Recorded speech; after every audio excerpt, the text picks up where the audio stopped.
Hello friends, welcome back to my channel. Please like, subscribe and press the bell icon to be notified of any upcoming videos.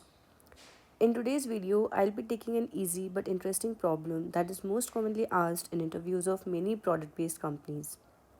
The problem statement is very simple. You just need to return the sum of two numbers. Now, you may be thinking, what's the big deal in that? But in this problem, the numbers can be very large that they can overflow of the range of integer or float. Now this becomes interesting. First thing is how to represent such large numbers. There are two ways. We can either use string data structure for that, or you can also store them in the array. The problem with the array is that you don't know the size up front. I'll be using string as the data structure to store very large numbers.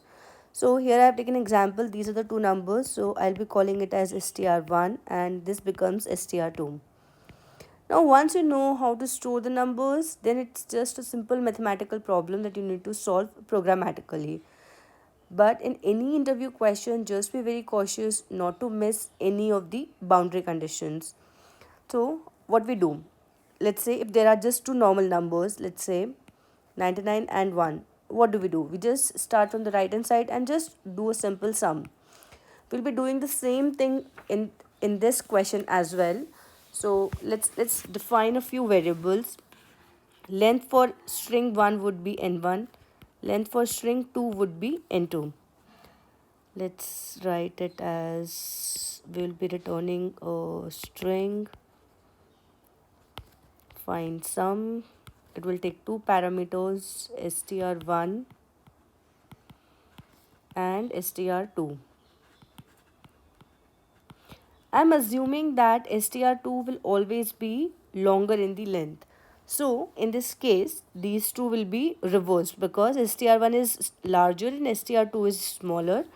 And the algorithm that I'm going to explain depends on the fact that str2 is always larger in the length. Okay, we will have a diff that would be the difference of the two length n2 minus n1,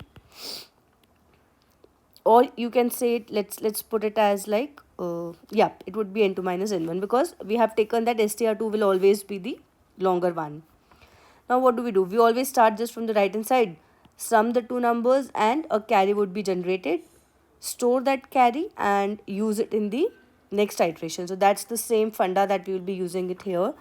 So we will be having a for loop that starts from n1 minus 1. So we are going to start from the smaller one, and I greater than equals to 0 and I minus minus.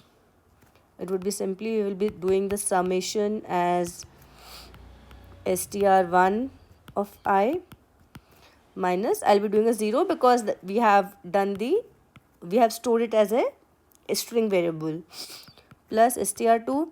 Now what value or what index for str2 you need to take? So str2 is the bigger one. We need to take I plus diff. So in this example, I have defined first number and the second number. Here it is the first number and the second number, these two variables. Let me write it here. How does the indexes work here? So this would be 0, 1, 2, 3 and this would be 0, 1, 2. So we are starting with the smaller string. This is n1 and this would be n2. So when we are starting from the rightmost index, for n1 the index is 2, but for n2 the index that we need to figure out is 3. So what we are going to do is we are going to say I plus diff. And what is the diff here? The diff would be n1 minus n2 and that would be 1. The diff here is 1. Okay. So it would be str2 of I plus diff because we want to use the rightmost character for str2 as well. Minus 0 and plus carry. So what we are going to do is we are going to initialize carry as 0 in the beginning. And let's have a string str, that would be our output string. So we will be appending what? You need to append the sum. But since the sum could be greater than 9 as well, so what we need to do? We have to separate out the sum and the carry. So it would be sum modular 10, and again now we will be doing a plus of 0 to have the ASCII values, and carry would be what? Sum divided by 10. So this marks the end of the first for loop. Now there must be some characters remaining. So we have started with n1. So all these characters 9, 9 and 1, these characters have processed and they got appended with the index number 1, 2, 3 of n1, 9, 9 and 9. Now the first 9 or the 0th index of n2 is still remaining. So what we are going to do is we are going to have another for loop, and that for loop will start from where? N2 minus n1 minus 1. Basically it is the number of characters that are still left in the larger string. Again I greater than 0 and I minus minus. We'll be again doing the same thing. We will have sum equals to, now this time it would just be str2, there won't be any str1. We'll just append, or we'll just add the carry, and again in the string we'll be appending the sum and have a carry. Again it would be sum modular 10 plus 0.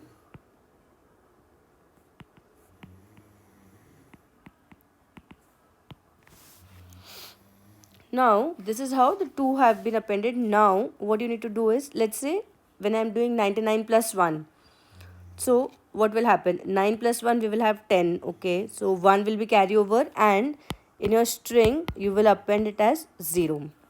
Then you will see, okay, one more character is there for the largest string, that is 9. So you will append, you will do a carry, add carry in this 9. So that would again be 9 plus 1, 10.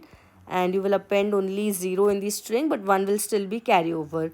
So there's a possibility that if the number of characters in the final string are greater than any of the string, in that case you need to add that as well. So we'll be doing it, if there is a carryover, then you need to append that carry in the output string.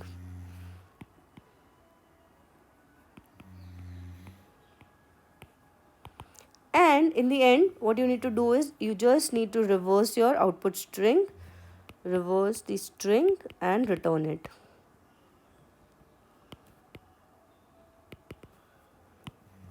So this is how you are going to add two numbers when they are very large, that they can't be, otherwise there is nothing in that in adding two numbers. It's just very simple. Here the problem was that they could be very large, that they can't be stored in any integer or float variables.